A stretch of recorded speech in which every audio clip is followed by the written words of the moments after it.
Frédéric Chaumont pour la chaîne Agora TV et la chaîne Jasper Madère. Chers citoyens et chers sous-citoyens, bonjour à tous.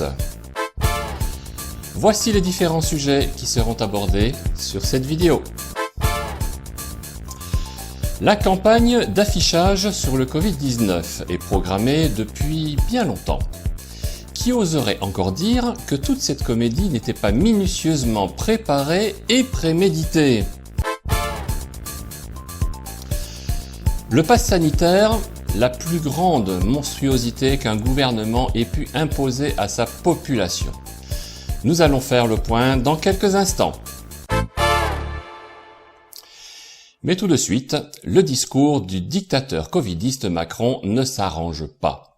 Aujourd'hui, dans la presse, Paris Match, pour ne pas le citer, s'en prend à des dizaines de milliers de citoyens en perte de sens. Visiblement installé sur une autre planète, Macron ne comprend même pas que les contestataires de plus en plus nombreux jugent que la France aurait basculé dans la dictature au vu des dernières mesures de lutte contre le Covid-19. Il a même répondu, et je le cite, « Je ne céderai rien à leur violence radicale. Je considère qu'il y va de l'existence même de la démocratie. Leur attitude est une menace pour la démocratie. Je pense qu'ils créent un désordre permanent parce qu'ils contestent l'existence de l'ordre républicain. Mais je ne céderai en rien. » Fin de citation. N'est-il pas incroyable de parler autant de démocratie quand on passe son temps à la bafouer, la pulvériser, à l'écrabouiller? Prétendre défendre cette démocratie quand on s'en éloigne autant, c'est un tour de force auquel Macron nous a bien habitués. Comprenez bien à ce discours que le dictateur mène au cordeau une ligne de conduite extrêmement précise. Il a une feuille de route dont il ne dévie absolument pas. Bien sûr, vous l'avez compris, il se moque de ce que les Français peuvent penser de lui, convaincu que son objectif, une fois mené à terme, lui apportera entière satisfaction par rapport à ce que ses commanditaires ont exigé de lui, et surtout par rapport à ce qu'il peut en attendre en échange. Ce qui est en jeu, c'est son intérêt. Une fois que le sale boulot sera terminé et qu'il aura effectué tous les objectifs programmés, il prendra sa retraite, tout est déjà prêt. On peut imaginer par exemple une ravissante maison de 2000 m² sur un bel atoll au milieu du Pacifique, un paradis où personne ne pourra le trouver, ou autre chose. Mais il a sans cesse dans la tête la part du gâteau qu'il recevra après avoir mis tout un pays en déliquescence totale et une fois que l'armée de l'OTAN aura pris le relais par une éventuelle loi martiale. Ce qui est le plus terrible au final, c'est de penser ce qu'un seul homme est capable de faire dans son intérêt personnel, au détriment de 67 millions d'autres personnes. Nous sommes tout au sommet de l'égoïsme. Et c'est un terrible euphémisme. Parlons maintenant de ce fameux pass sanitaire.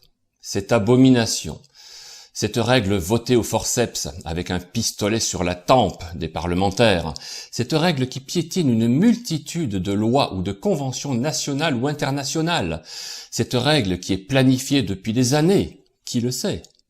Dans le pays de la délation, les restaurateurs sont contraints de faire la police dans leur propre restaurant. Témoignage d'un jeune restaurateur en colère. Maintenant des mois, ils nous mettent les choses petit à petit. Ça veut dire qu'on nous dit « Ah ben maintenant les gens doivent avoir le masque ». Ok, pas de problème, c'est un petit truc qu'on met en place, mais c'est obligatoire. Ah, par contre, on va vous demander de commencer à vérifier si les gens mettent bien leur masque quand ils rentrent, quand ils vont aux toilettes. Parce que s'il y a un de vos clients qui va aux toilettes mais qui ne met pas son masque et qui a un contrôle à ce moment-là, ce serait dommage de prendre une amende, hein, petit restaurateur que vous êtes.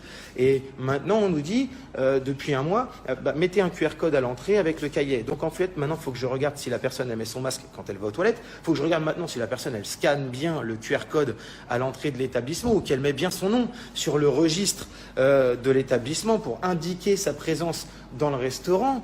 Et en plus, maintenant, il va falloir vérifier si la personne elle est vaccinée. Donc en fait, c'est plus 1h30 du mat en fait qu'on va finir. Ça va être 3h du mat. Hein, voilà, donc en fait j'explique tout ça parce que là, je tire clairement une sonnette d'alarme parce que vous allez vous retrouver, et là je parle à l'État français parce que vu qu'elles n'arrêtent pas d'être partagées ces vidéos et d'être vues, je sais qu'il y a un moment, ils vont tomber dessus. Donc en fait je suis en train de vous le dire, vous allez vous retrouver avec des restaurateurs qui vont se suicider, il y a des restaurateurs qui vont se pendre. Parce qu'en fait, les mecs, ils sont restaurateurs. À la base, on a un métier qu'on aime. On aime faire de la bouffe. On aime faire kiffer les gens. On aime leur faire à manger de manière à ce qu'ils aient le sourire.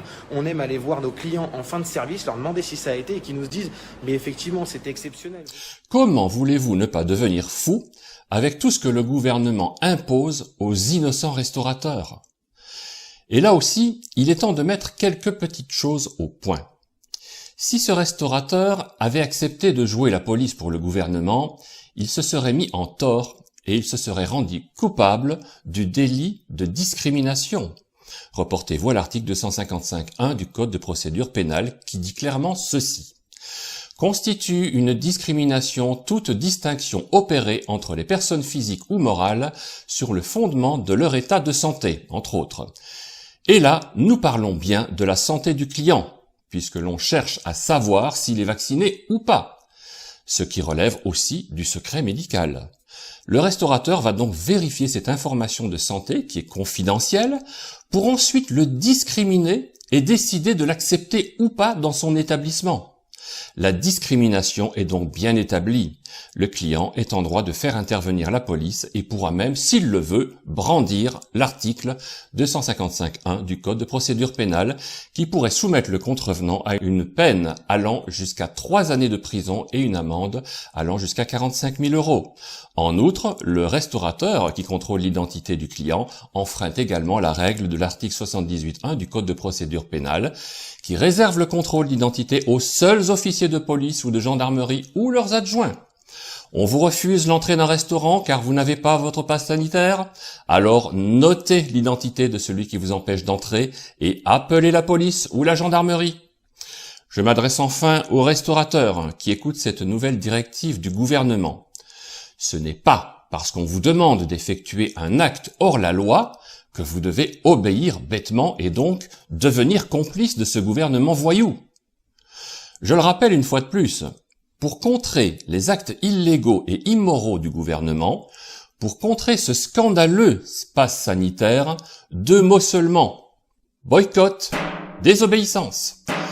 Il est donc beaucoup plus sage pour les restaurateurs d'ignorer les directives illégales du dictateur Macron et de continuer à travailler normalement. Une fois de plus, nous allons regarder un peu la télévision avec ce petit reportage des infos de France 2 du vendredi 6 août. Tous, le pass sanitaire s'appliquera à partir de lundi dans les bars, restaurants, transports longue distance, EHPAD et hôpitaux notamment. Le Conseil constitutionnel a validé hier l'essentiel de la loi, mais de nombreux restaurateurs demeurent vent debout contre cette mesure. Exemple dans le Haut-Rhin avec Nadine Lee et Vincent Lesmiel. Après une année très chaotique, les affaires reprennent enfin pour Céline Fidry. Cet été, toute son équipe est à pied d'œuvre. 40 couverts à midi, 70 le soir. Le restaurant a retrouvé son niveau d'activité d'avant la crise. Alors pas question de laisser le pass sanitaire jouer les troubles fêtes. Les portes de son restaurant resteront ouvertes à tous.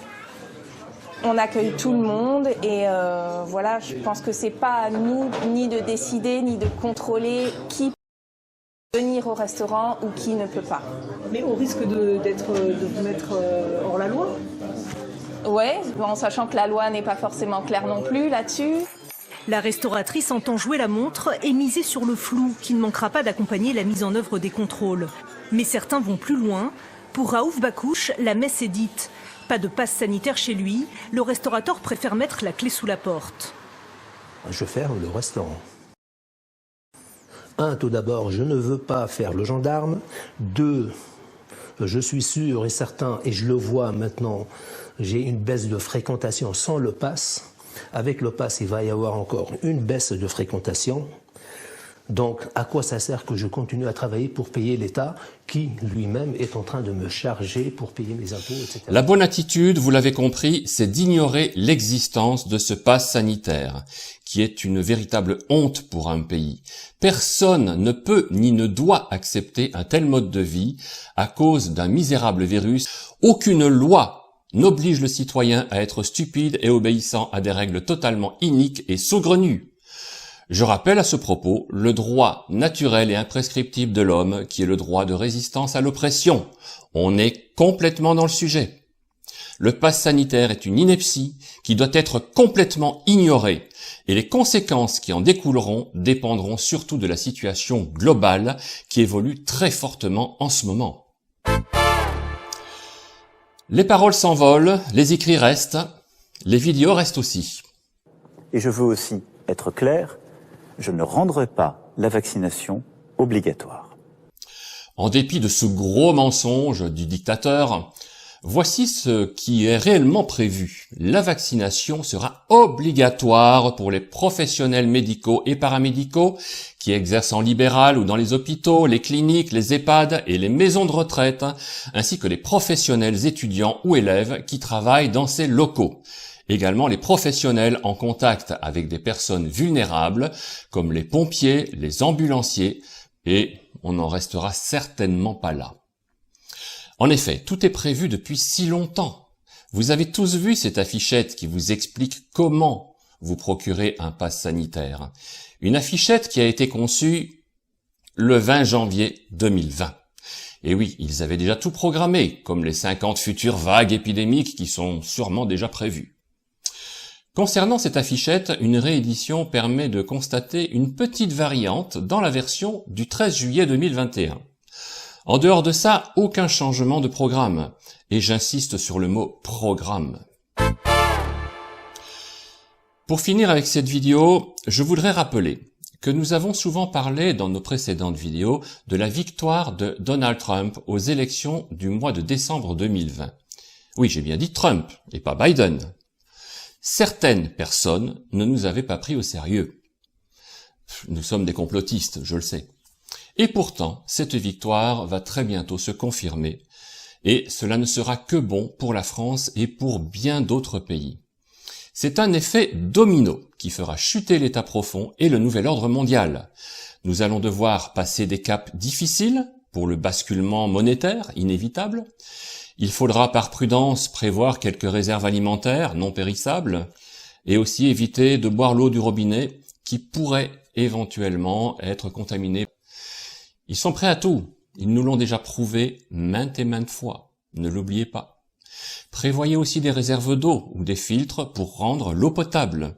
Mais prévoyez aussi, pourquoi pas, des mini-panneaux solaires pour recharger des lampes ou des tablettes. C'est très pratique.